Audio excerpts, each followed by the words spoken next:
Hello again, Rabbi. Hello, Joe.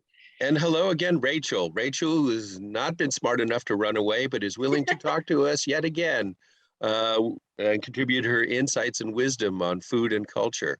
He means my rambling. But taste, it's there. I see it again and again in literature and in movies. You just taste this one thing and it takes you back in time to when you were young and or a pleasant experience that you had. Rachel, all the holidays have a specific taste. And if you think about something, if you think about matzah brei, fried matzah, or you think about gefilte fish, or you think about dipping apples in honey, just thinking about the taste brings us to that holiday. Food memory is integrated in the human psyche, the human genome. Like I said in our first video, it is this thing for survival, this necessity that we have improved upon and adventured with, something that we can appreciate as people. And it could be something as basic as children don't really like green things when they get older because there is something in our genetics that tells us in the wild, Don't eat. bright green things are usually poisonous. So that's just a survival instinct that still hasn't gone away, much like the appendix or the wisdom teeth. And sometimes the kids can get over it, but there's an exception to every rule. We get over it as we get older. Well, taste then becomes very, very important to observances, to family. And have you had experiences where somebody mentioned a food and somebody else said, ooh, and for you, that food was family or love? Does anything come to mind when I mention that? Something that I dislike that someone else loves? Either way. I can tell you right now, I used to love macarons, the French cookie, but then I did my internship and we had one bad experience where we had to remake 3,000 macarons and I couldn't eat a macaron for 2 years. Over 2 years, anytime someone would mention it or try to show one to me, I got physically nauseous just because my memory associated with the macaron was just so unpleasant. Whereas you said apples and honey, and that's just such a simple combination of food. But I immediately thought of the Seders with my parents and of Hanukkah, where we would just dip, and it was something we did together. We all sat around, we cut the apples, we dipped the honey. It's not like it was that involved, but my family was there, and that was a good memory for me. So there's something going on in here that ties our taste buds to memory, to feelings, to family. And there must be lots of foods that would trigger in different cultures. So the most basic animal part of it is you have the good memory with food because you would want to find that food again because there is tasty, nutritious food that would keep you alive. That's the most basic animal line instinct of it. And then if we go higher, because now we're past needing that for, well, most people are past needing it for base survival. Now we're on to just we're having good memories, and it ties in. You are activating your taste buds, this physical portion of you that is sending your nerves firing, and it just connects. Just like any other memory. Like I could say potato, you could remember you fried a potato 2 weeks ago, and that's just the way the human brain works. Now, obviously, sugar becomes an issue right now because in several other European and Middle Eastern countries, some of our, I don't want to mention names because someone will get upset, but some of the things can't be called bread, something else can't be called ketchup. And this has happened in a number of places because of the amount of sugar. What's happened to us here in the United States that we've become sweet obsessed? What's the connection there? It's the availability of food. Sugar made things that were highly processed, and these highly processed foods are cheap to make, so it's cheap to sell. And as our economy, as the prices got up, it was just more available for everybody to buy these things. It was just the class that we're in and the availability. So everything in America has more sugar than necessary and becomes sweeter. And what does that then do to my taste buds or memory when I'm eating something else? spicy as opposed to sweet, or sweet and spicy? Just the sheer amount of sugar, I would say it actually dulls your sensitivity to your food memory with too much sugar. Like even an apple is sweet, but it's got a slight tartness to it. I would actually say that's a stronger food memory than eating a piece of candy. Like we've had so much candy, we've had so much sugary snacks here. Like that doesn't really hold much to me. It's just too common. But that slightly tartness from an apple, that really, like, I'm salivating right now just thinking about an apple.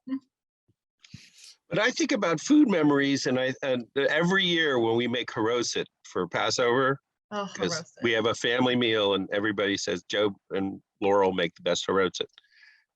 We make haroset, and then at the time we finish it and we're eating it, my daughter always turns to me and says, "This is so great. Why don't we make this all year round?" And why don't we do it all year round? It's not hard to make, but somehow having it be for Passover is important. It's having it, when something becomes too common, as we talked about sugar, it loses its taste, it loses its uniqueness. And so we want to reserve certain foods for certain times of the year to enjoy it more. Look at how we have taken for granted Wonder Bread, helping build strong bodies 8 ways, and it's sliced, and it has no nutritional value whatsoever, given something being so ubiquitous. So having haroset all year round, it wouldn't be Passover. And there's something to be said for ritualistic foods, such as they are. It's a key factor, a key moment at that holiday, at that event, that really symbolizes the same reason you don't have birthday cake all year round. That a birthday cake, and there's some people who do eat cake every day.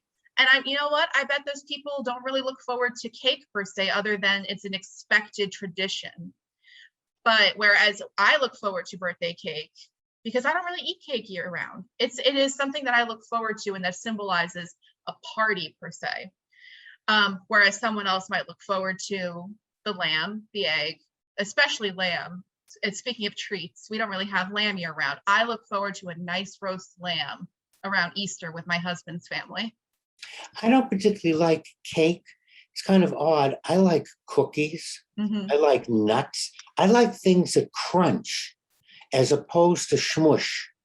Now, what does that say about my memories or taste? What's going on that, given the choice, I gravitate towards crunchy and not smushy? Well, so I think you told me your mom was maybe not a particularly good cook when you were growing up. I will not eat in a restaurant that has food like Mother used to make. That's how bad my mother's cooking was. Would you say she usually overcooked a lot of her food? Was it crunchy or tough?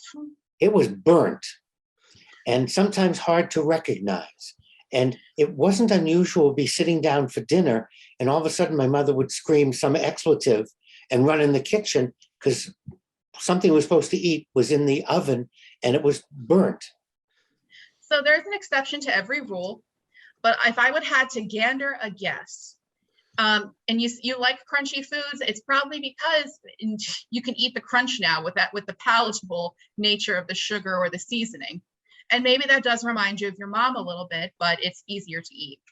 I actually like a lot of crunch too. And it could also just come down to preference. Not everything has a deeper meaning. Sometimes the blue drapes are blue.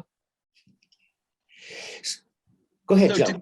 to go to the other side, the other direction, is there a food that you can think of that you have to eat because it's obligatory part of the holiday that you really don't like? That really is, oh, I've got to eat this because Gefilte great fish. aunt somebody makes it and we have to eat it every year because she brings it to the dinner. I love gefilte fish. Pike,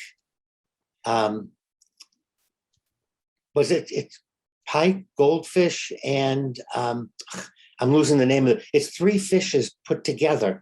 And the reason for gefilte fish developing was for our ancestors, there were different prices.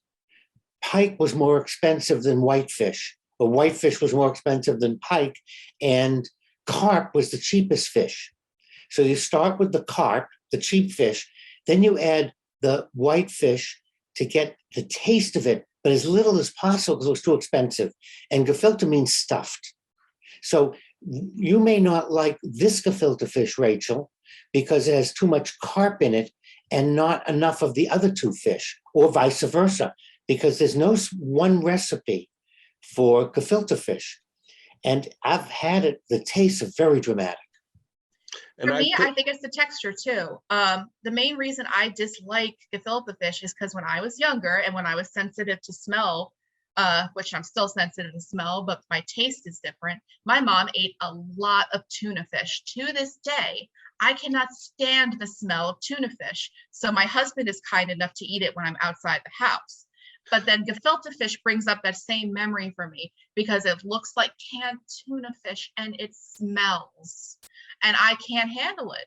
Maybe if my mom hadn't eaten so much of it when I was younger and maybe waited until I developed, maybe I could have handled it. So then smell is taste, or taste is smell. They are intrinsically woven together. People who lose their sense of smell, unfortunately, can't taste a lot because you are aerating the flavors, your taste buds, as you breathe. So, but then the links we're looking at are smell, taste, and upbringing and holidays and how we associate. So every civilization on our planet, every group has a food associated with the new year. Or, so can you name some foods that Chinese, Japanese, Vietnamese, Korean, I don't know, specifically they eat them at, I don't know, but you'd eat them at? I know mandarin oranges are one in China, but there's lots. Goodness, I know we eat Chinese food on the New Year. You know, the American Chinese. I can't really mooncakes are very popular. Mooncakes on the Chinese New Year. And they're filled with red bean paste. And everybody goes, okay, I don't get that. But if you've never had one, it's very sweet. So, but just because we can't name them doesn't mean that every culture or group has this association because it's so strong. I'm celebrating a birthday, a new job. I purchased a new car, something. So we associate taste with the event. And it is possible then, it's happened to me, I will be eating something and all of a sudden I'm 10 years old or 12 years old, or I'm back at the table again. And it passes very quickly. That's how much taste is associated with events and things in our lives. Yeah, I think to make this more relatable for the average American, I think we were talking about Ratatouille, the movie. And you have Anton Ego, this very severe, very unhappy man. But when he tasted the Ratatouille, he was immediately brought back to his childhood and his mom making this very common peasant dish. But it was a dish that he associated with his mother, and it made him remember. Even if it wasn't terribly sweet, it wasn't terribly special, but that was the food that she made him and that he was used to as a child. Again, all human beings then have this same tie with taste, memory, and events. And what differs is the climate.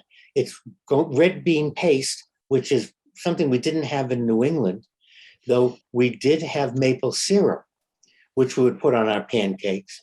And it's kind of weird that our neighbors to the north, our Canadian neighbors, don't put maple syrup. I would have thought, given their flag, given that it's Canada, that Canadians would put maple syrup on their pancakes instead of grape jelly or strawberry jam.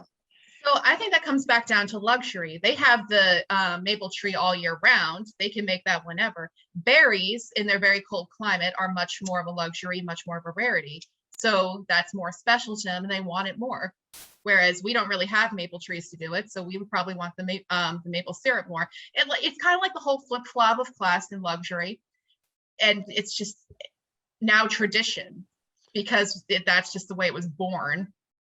Do certain foods trigger our memories because we have good memories around the time of those foods? Or was it the foods being good that made the memory good? Oh, that is the chicken or egg. question. What do you think about that, Rachel? I think it's more likely that we have good memories because of the event and less because of the food. Because I've had lots of good memories with bad food, and man, like I could still that gefilte fish. Whereas I hate gefilte fish, I still have good memories of those Passovers and those Jewish holidays with my family. The gefilte fish didn't ruin it per se for me. It's more like a helper, I would say, when the food is good and it triggers a good memory. Can you, every culture, then I'd like to ask my listeners, think for a moment of your memories of the food you've eaten, being with family, the good times, and then think of other people who may have turned up their nose at it, or it had no effect whatsoever. It's kind of odd that our American taste, the restaurants we go to, generally lean towards, I don't know if it's a blander or a sweeter or a homogenized. As Americans, we don't seem too keen on the sharpness. Variety. I mean, even something like Tex-Mex, which I happen to like. What a weird thing. The food, it's Mexican, but how did it become Tex-Mex? It's sort of like the Americanization of Mexican food. To Chinese food is another wonderful example. I don't know if it still exists, but a group of Americans opened up a series of American Chinese foods in China called the fortune cookie. And I read a couple of years ago, they were doing quite well because it was a real novelty for the Chinese people to eat Chinese food from America that wasn't Chinese, which brings us up to McDonald's, to Burger King in other countries. And are you familiar at all, Rachel, with some of the changes in menu for a Big Mac in other places on our planet? I think it's either China or Japan, but they do a squid ink bun for a McDonald's burger because I mean squid ink is very popular. It's popular in more places than just Asia. It's popular in Italy, but that's what appealed to them, that extra bit of saltiness. And I had a quarter pounder with a slice of avocado on it in Latin America once, and that surprised me to no end. Especially when, yeah, well, avocados are so expensive here these days. Although we're currently in a nice drop. Everybody buy your avocados. They're 89 cents. So it works the other way as well. We export our tastes, but the country then adapts it so that it's palatable for the local, unless you just want it to be like the fortune cookie restaurant, to be a novelty, something really unusual or different. So we all have these great memories, Joe.